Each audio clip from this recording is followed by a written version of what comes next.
You know, it's all real. I love the name of this. It's only the real. That's, you know, Yeah. it's because we ain't staging nothing. This is real. We're sitting in my backyard. We just got a regular phone. We're talking to you guys out there. You know, this ain't no high production thing, but it's got quality, and that's what it's all about. Just keeping it real. Yeah. So we just sitting out here at the pool. Again, I just thank you for welcoming me to your home and showing me all your toys and beautiful home. So just getting into it. You know, I want to take everybody back to the 90s, the glory days. When you first performed that, and who was the person responsible for discovering it? Oh my God. In Farmers Branch, not Dallas. That's right. Actually, Dallas. Well, it's all Dallas, but yeah, it's. I was at R.L. Turner, man, and I had a little breakdance team, and we would, you know, pull over at different spots and had these underage keg drinking parties. I would also go to some of the malls and stuff that ain't even there no more. Prestonwood Mall, Valley View Mall, and we would, you know, find the most popular door where most people would come out, and we'd get a piece of cardboard and we would sit there and spin on our head, have a big jam box. I mean, it was perfect, you know. And I was the only white boy doing it at the time, but I didn't know that. I just was me. I was young. I was doing it. Me and my little breakdance crew, you know, it was all black and Mexican. Okay. And we was there doing our shit. People coming out the door, make $40 a day, chase the girls, eat some pizza, have some change left over, see a movie. You know, that's a lot of money back in the 80s, especially if you're 14. So Hustling. I was hustling. I also had a dirt bike. At the time, it was a YZ80, then a KX80, and I would let my friends, the rich friends from across the tracks, ride my dirt bike for $5 because their parents were so strict they never allow them to ride a bike. And my mom said, hey, I'll get you a dirt bike, go kill yourself, have fun. She didn't care. You know, she said, you'll learn if he crashes. You know, she let me learn my own way, you know. Best mom in the world. But all the strict rich kids' moms would never allow them to have a dirt bike. So they ride mine. $5, I let them do a couple laps, come back, the next kid lined up, $5. Man, end of the day, I got $50 in my pocket from breakdancing and letting people ride my dirt bike every day. And my mom was poor. My mom's been married 7 times. So me and my brother, my older brother, he's 5 years older, you know, we had to share a room. He would fart all over me all the time, you know, just abuse a younger brother like he should, you know. But that's how it happened, and I would go across the tracks and have more money than all the rich kids. They would only have $5 allowance for the whole week their mom gave them. And I would take that $5 on the first day Monday just to ride that dirt bike. You should see how happy they were. But I had money like a mug ever since then, so I would hustle. But the rap game started like that, man. So I was, you know, just doing the breakdancing, and then it got in, I beatboxed for a while. I beatboxed like crazy, man. Did some funny stuff with that. It's keg parties, house parties, pulling over, seeing who's the best. You come from what school? Crying, man, I'm representing Turner over here. I don't know about you, but I got, let's see what you got, you know? And we freestyle. I freestyle all day, every day. That's what we did, to the point where it got ridiculous. I even was in with my friends going out to eat. We had an open campus at R.L. Turner, so it was, you could go to first period. You didn't have to go to first period. You go to second, skip third, come back and do fourth, go to fifth, go sixth.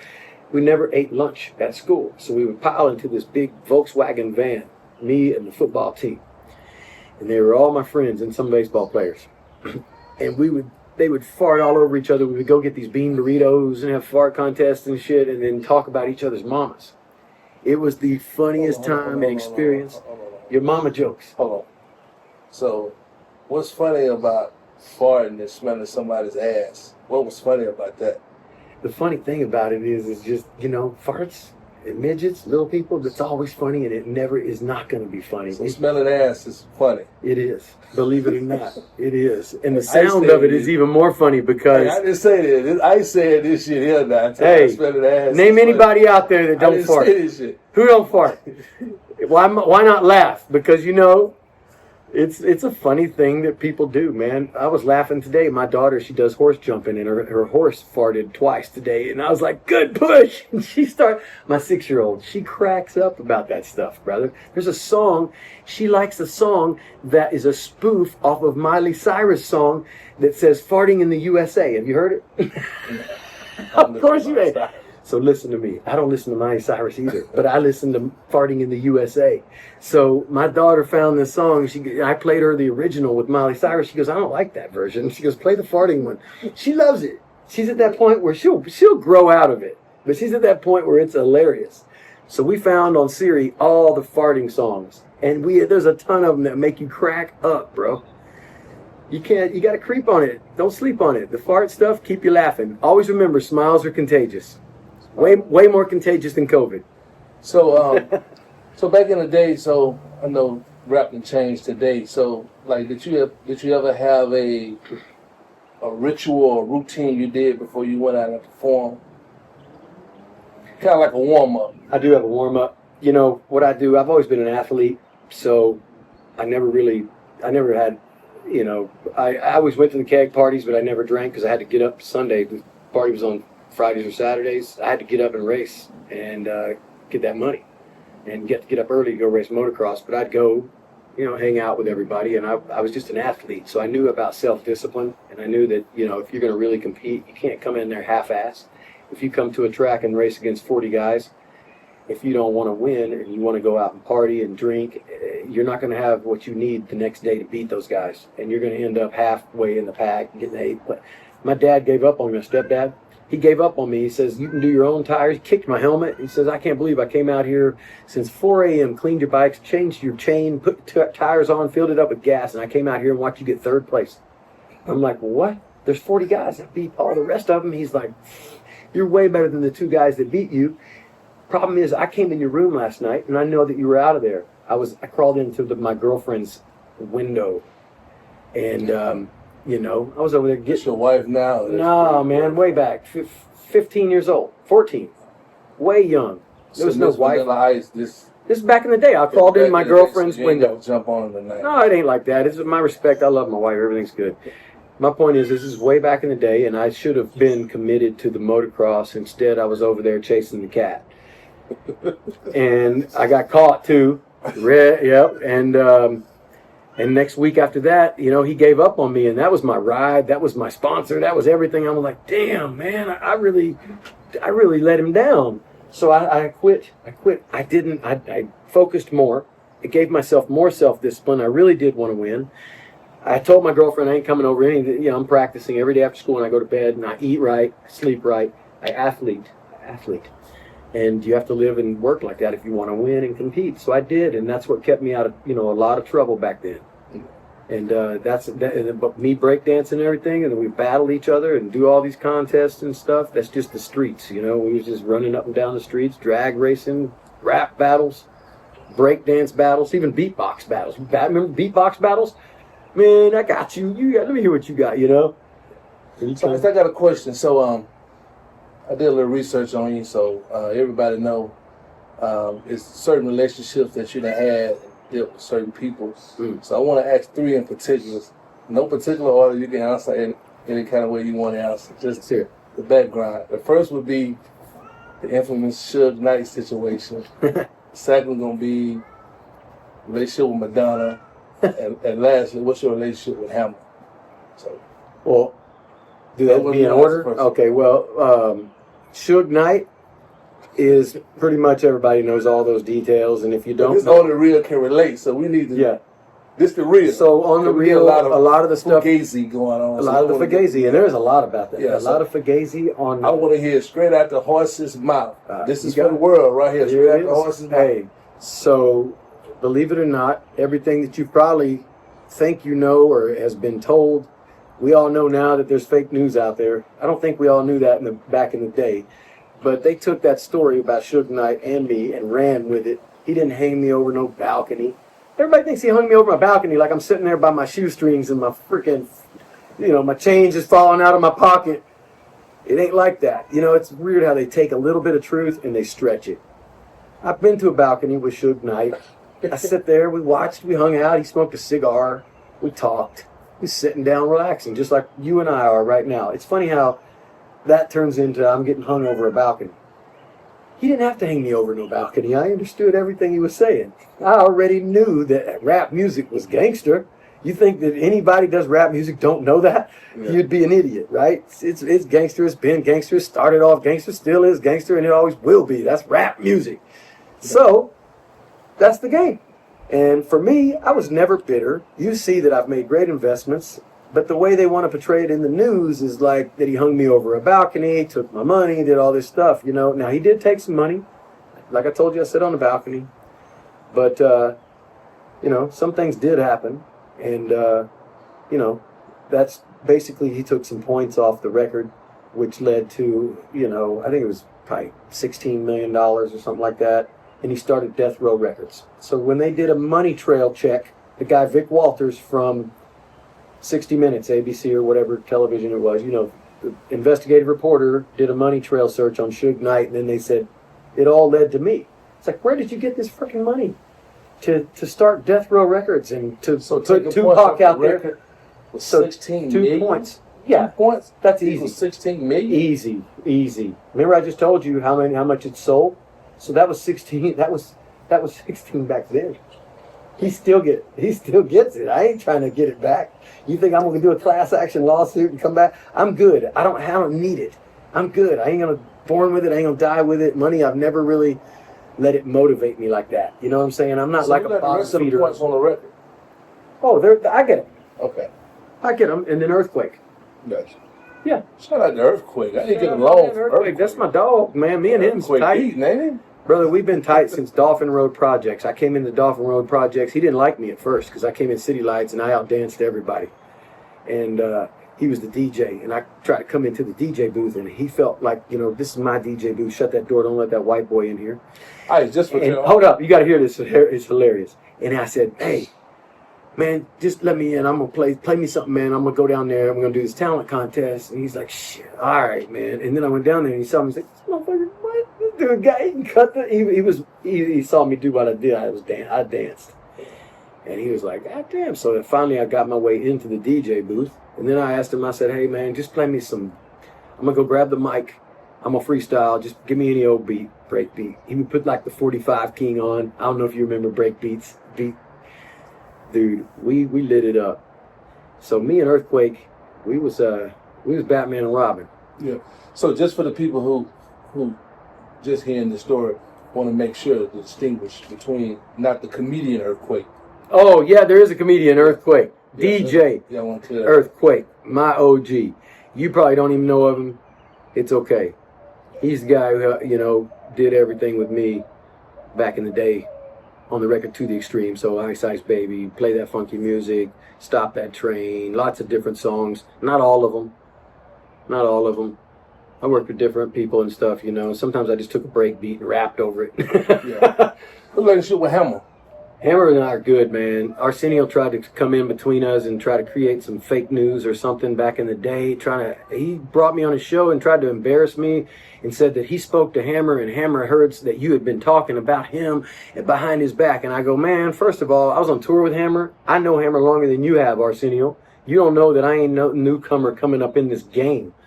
And he didn't know that. And I was like, I ain't got no problem with Hammer. Me and Hammer have been friends since day one.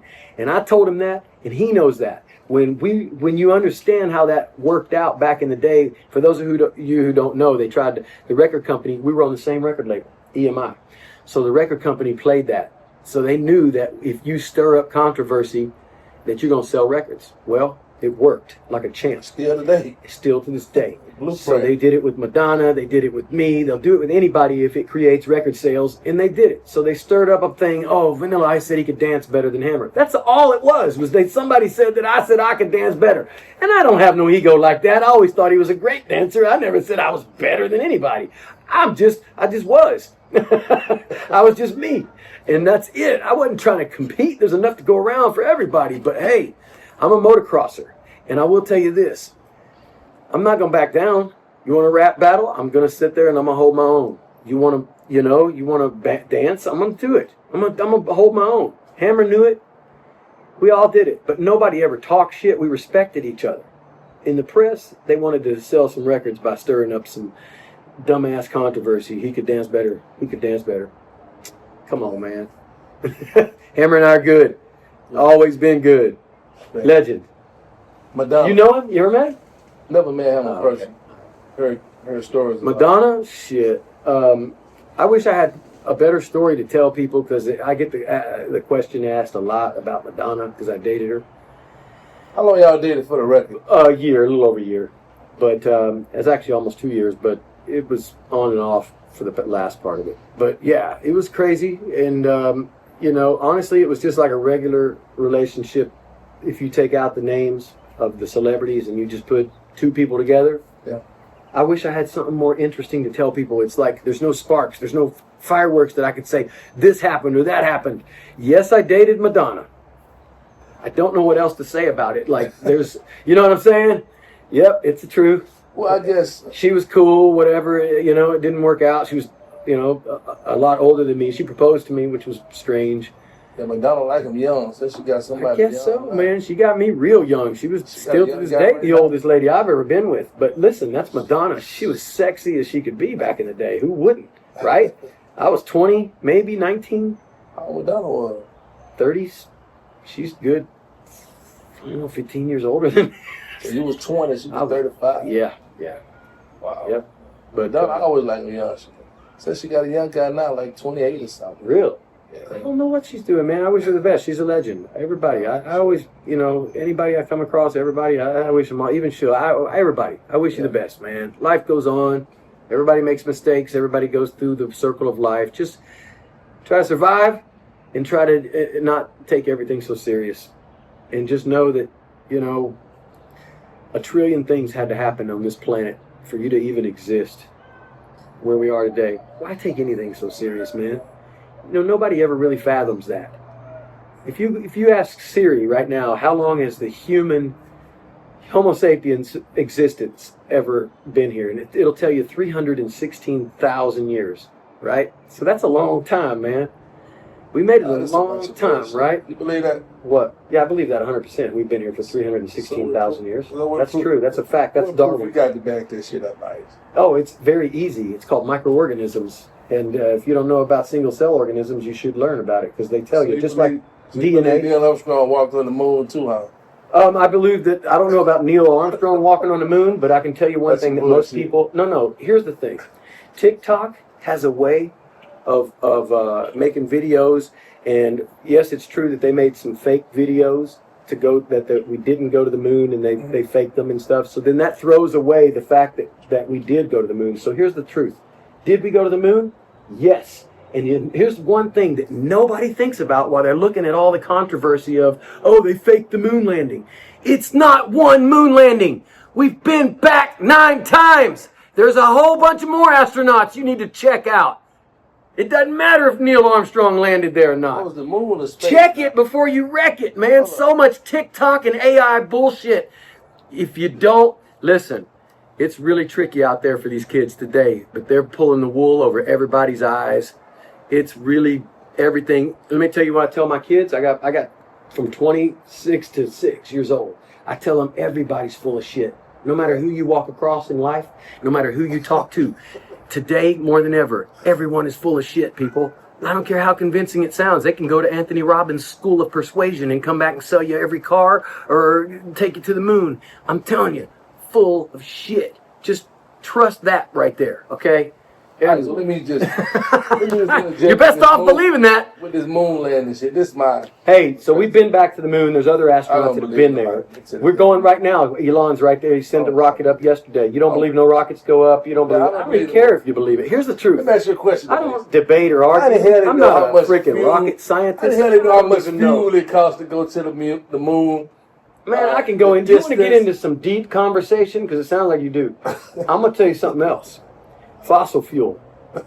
You ready for this one? You've always been told that gasoline comes from fossil fuel, right? Well, that was made up in the 60s just to tell you it was something that could be scarce one day. It ain't never going to be scarce. It ain't made from dinosaurs. You know how? You know how you know that fossil fuel and the gas that goes in your car is not from dead dinosaurs?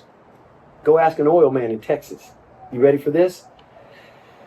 If you go to the Smithsonian Museum where all the dinosaur bones are, and you find out what depth of the layer of the planet did it come from, how deep did they go to dig those bones out? There's never been any more than a few hundred feet deep.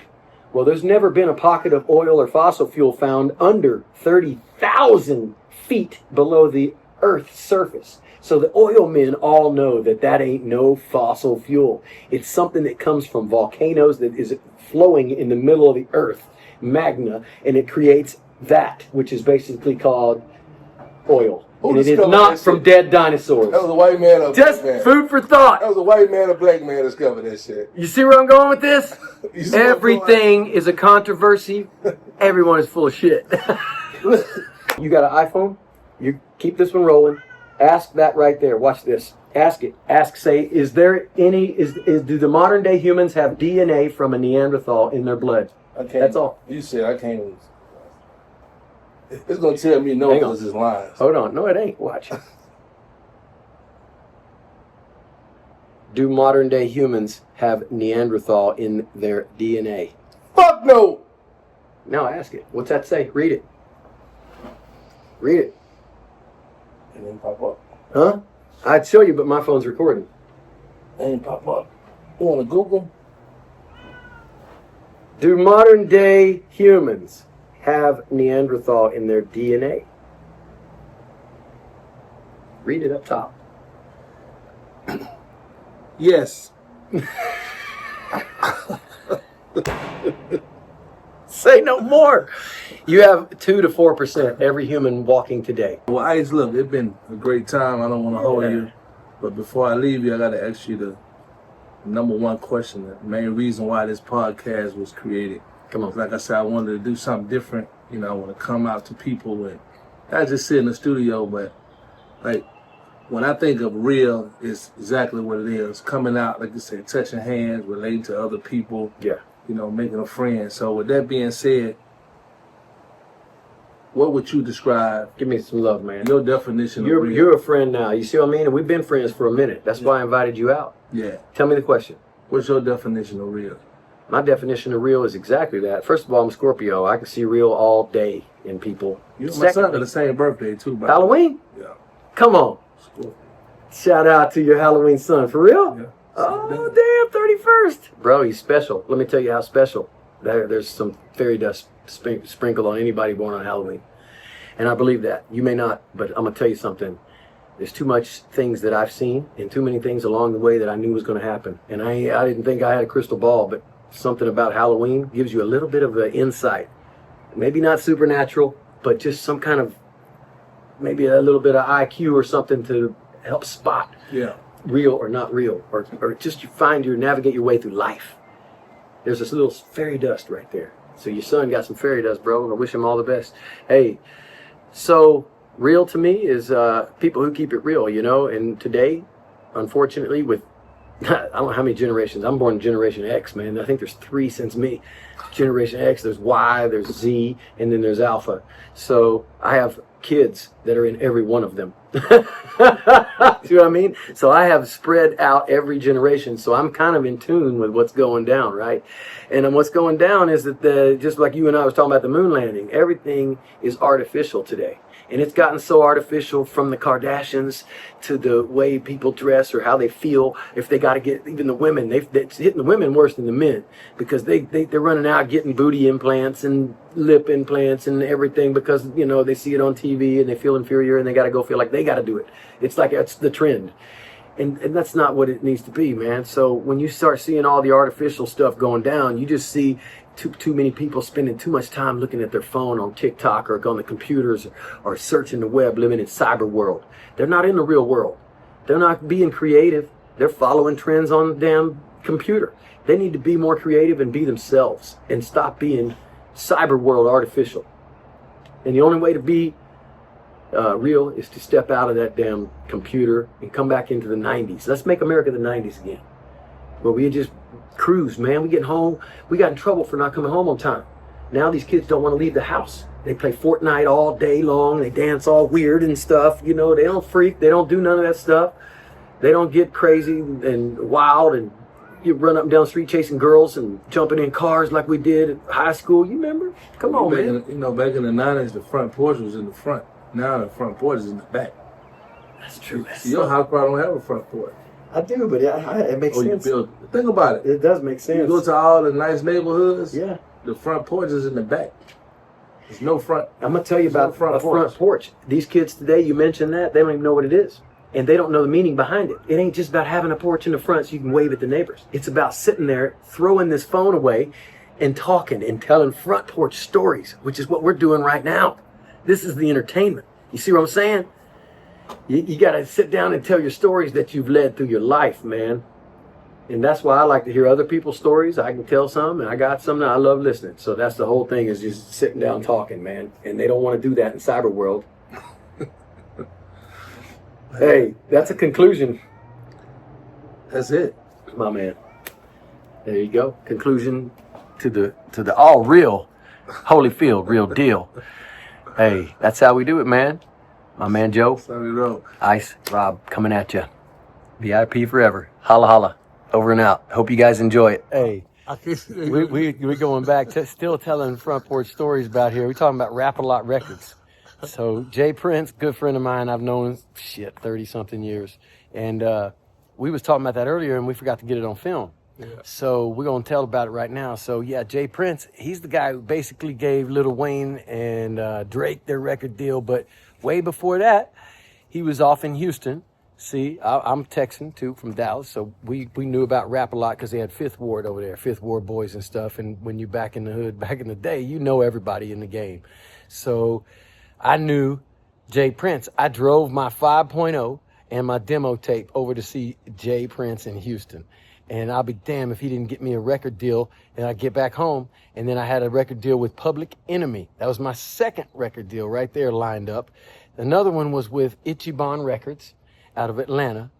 And then we ended up signing with EMI SBK Records, which we made the right choice. But, hey, I think any of them could have been the right choice. But that's my Jay Prince story, is that this guy is a legend. And you was telling me some stories about him earlier, because this is one of his good friends right here. So what happened with the Jay? Because I seen an interview he did with Roland Martin. Say he's supposed to sign you, but he left it in somebody else's hand. Yep, he was supposed to sign me back in the day. He left it in someone's hands, and then a week later, I was already signed. He didn't even get an opportunity to counter offer or nothing. So I would have. Was about $13 million on that deal. He did. He did, man. Hey, you know what? Hey, shout out to Jay Prince, man. Legend, OG of the game, and definitely has much talent under his life that he's helped succeed through life. Even the Ghetto Boys, man. Come on, Bushwick Bill and Scarface and all the dudes from Willie D, bald-headed hoes. You know all of it, man. You remember that? Come on, man. So he's a legend, and shout out. That's what's up. All right, Jay Prince. Holla, holla. That guy right there, John Foss.